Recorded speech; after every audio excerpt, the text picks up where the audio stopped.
Labanan mga kapuso, labanan ng JRU kontra EAC. We are at the tail end of the first round. So no Erlan Umpad for EAC. It's gonna be... Thank you, Yan. Two bigs out for EAC. Kaya si Loristo nagsisimula dito as Gortiza nails the jumper right over the outstretched arm of Joshua Giab.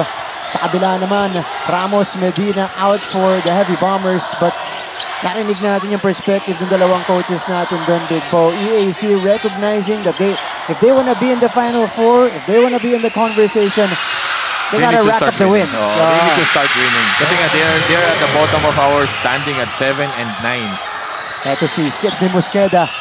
Giab down the middle. Flips it up with the left. Alam niya may depensa dun sa kahanan eh. Itinago niya nung kaliwa niya. Hindi naman yung galaw na yun ni Joshua Giab. That's the confidence you have if you were playing good. Parang kumbaga, kayang-kaya mo lahat ng depensa. Alam mo yung ganung mindset mo pagka maganda ang nilalaro mo. Correct. Pangilinan. Steps into it. Thought about it. Took it. Short. Tinapos si Joseph Pangilinan. Online yung tira niya doon, kaya lang short. Harvey. Yun. Pagsanan up and in. Binangga niya si Mosqueda doon. Para nang-aararo dito si Pagsanhan. Inararo niya si Mosqueda doon. Pero ganyan talaga si Harvey. Alam niya gamitin yung kanyang upper body. Actually, marunong siya. Marunong siya gumamit ng katawan. Raimundo misfires.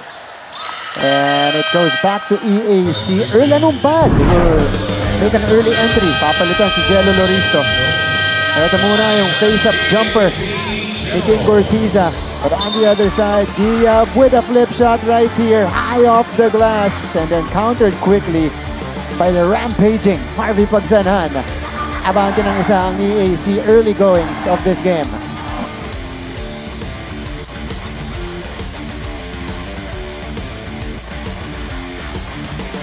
The offense of Luciano. At saka nito ni Dormal. Kasi nga, mag-isa lang si Gortiza. Minsan yung Pagsanhan. Ito, fast break. Bucket and beyond for Joshua Giab.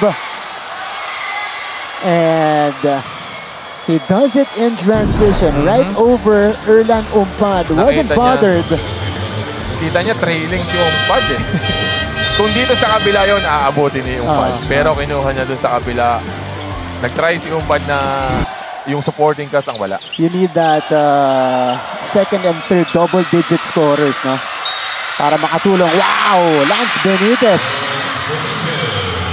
Looping that one up and in.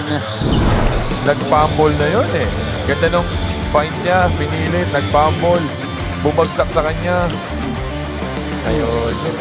Foul shot tayo. Binaba niya yung kamay nito. So nakatulong yung press for EAC for a few seasons now. Drive left, down the middle, up and in. That's good. What a move coming from Renz Bernardo, who used to be part of the reserves ng JRU. Wow! Dips it down the middle for Nobi Lucero.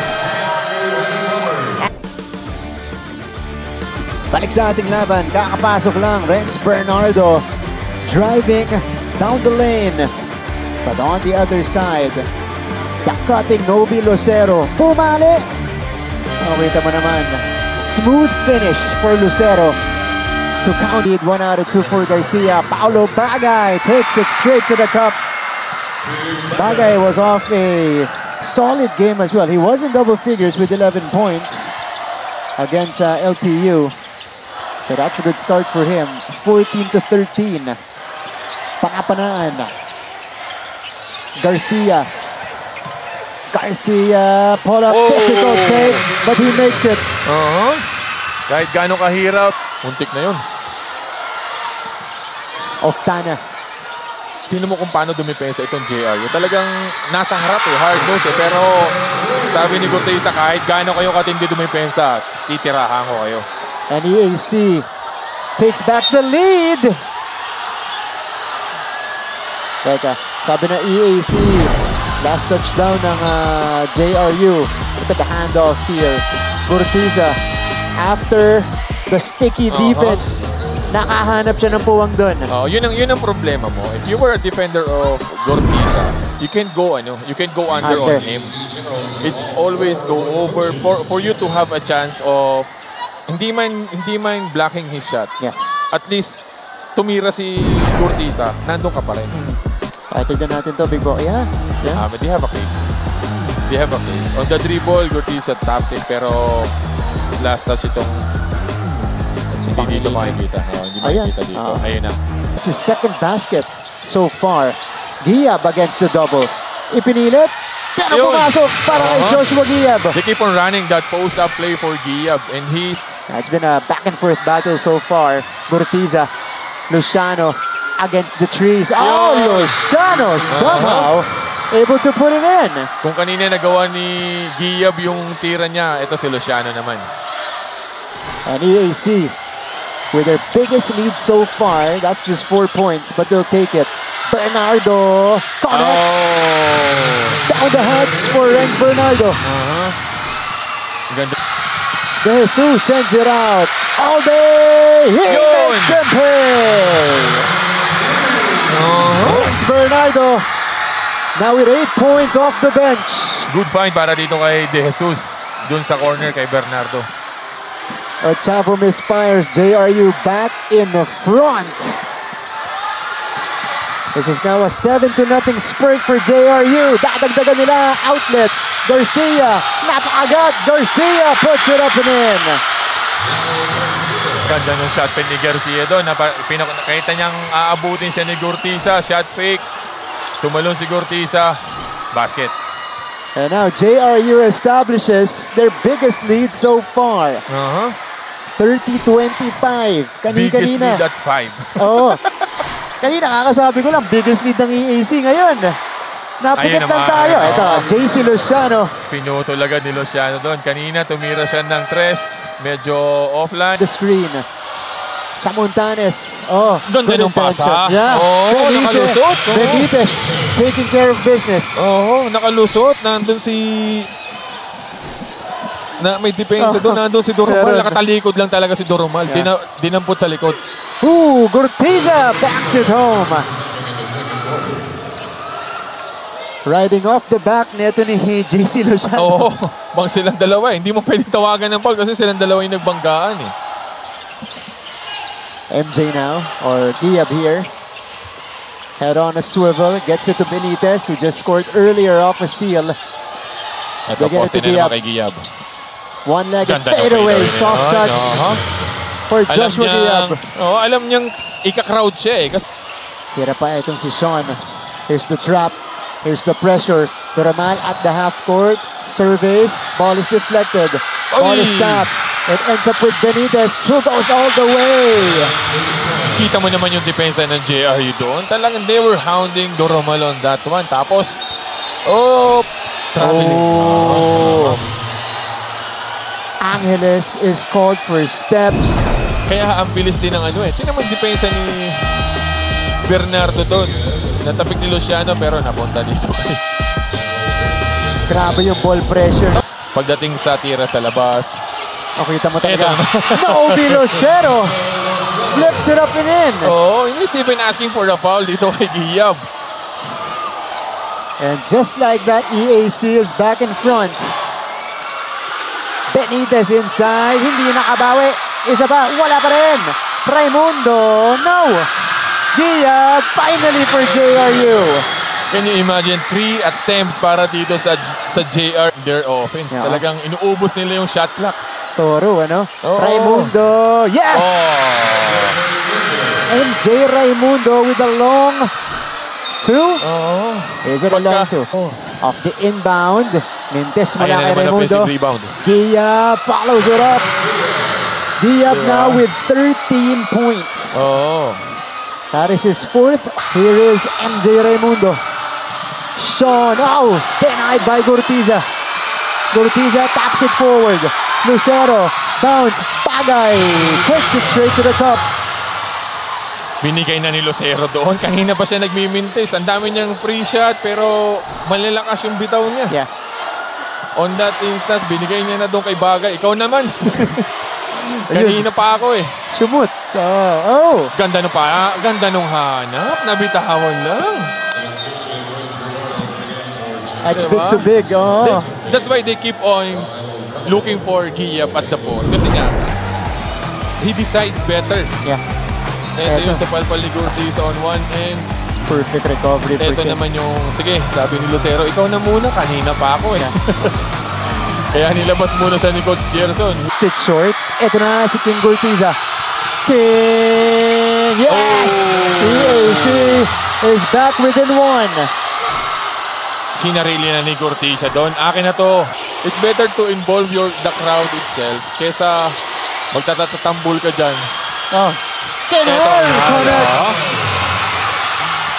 Tabla tayo. They were looking for that open shot doon sa corner na yun kanina pa. Twice nangyari kay Gurtiza. Ngayon naman kay Kinal.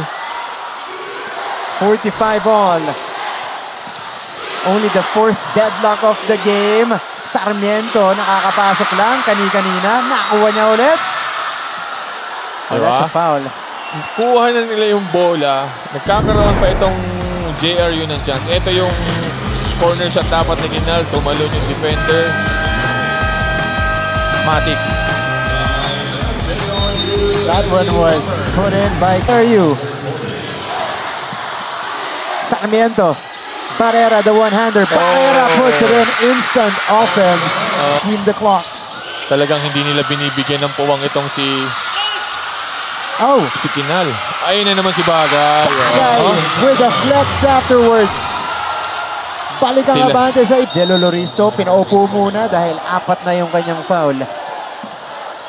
Off the inbound, Raimundo nails it. So that extends JRU's lead to 4. Raimundo now with 6. Ganda nung inbound plays nila na yun. Chavo pulls the trigger. Way off. Too quick on the trigger for Kyle that time. Hindi sila nakaset up. Medyo malayo yung ano. Kita natin dito yung tira niya na tabingi talaga. De Leon. Bouncing it off the foot of Kinal. Balik kay Raimundo. Maigsi to. Raimundo gets it back. Feeds Gia for the easy deuce. And JRU with a faster start here in the fourth quarter. Ito na si King Gurtiza. Gurtiza. Yun ang sinasabi ko. Di ba? Yun ang sinasabi ko kanina. 15 points for King Gurtiza. And EAC is back within 6. Diba? If on the first of pagsanghan, he give it up to Gurtiza. He makes the shot. He makes another one. 4 points na lang to. And EAC forces Rebound the na miss. naman. But they cannot secure the ball. Argente! Counters right back! Yun ang sinasabi natin. Kailangan lang convert itong si Argente. Nakapag siya ng free throws doon. Na libre dito sa labas. Oh! It's faking a foul para dito kay Gurtiza. Gurtiza will be teed up for the second infraction. Ito yung kay Argente. Konting puwang lang ang ibigay mo dito sa batang to. He was struggling all throughout the game. Okay. Until that shot. Finish the job. Raimundo. Crossover on Oftana. Benitez. Ganda. Double clutch. Wow. Lance Benitez. 67-55. Kina blowing by his defender. And banks it home. Giab. Samontanes with a catch. Great sequence from JRU. And Giab. Up and in. Pocket. And beyond for Joshua Giab. 2+1 special. If you will see it, it's an early shot. Pero it's a made basket kasi. Kumbaga pwede pang pwede nang hawakan dito eh. Oh. Pero nakita niya si Giab, he was running. And one. Wow. Napapaliyad na lang si Coach Louie doon eh. Diab with 19 points and 12 rebounds to... Na sila halos. This'll hurt EAC. Forward pass, Argente with the finishing touches. 16-point lead for JRU. Ochavo is still trying. A hurtful loss for them, especially after a big win against LPU. Oo, diba? Yun na nga. Hindi nila na-compound, hindi nila na-follow up ng panalo din. Kumbaga yung kumpiyansa nila doon, kailangan nadala nila dito. They were in the game for most like Yeah.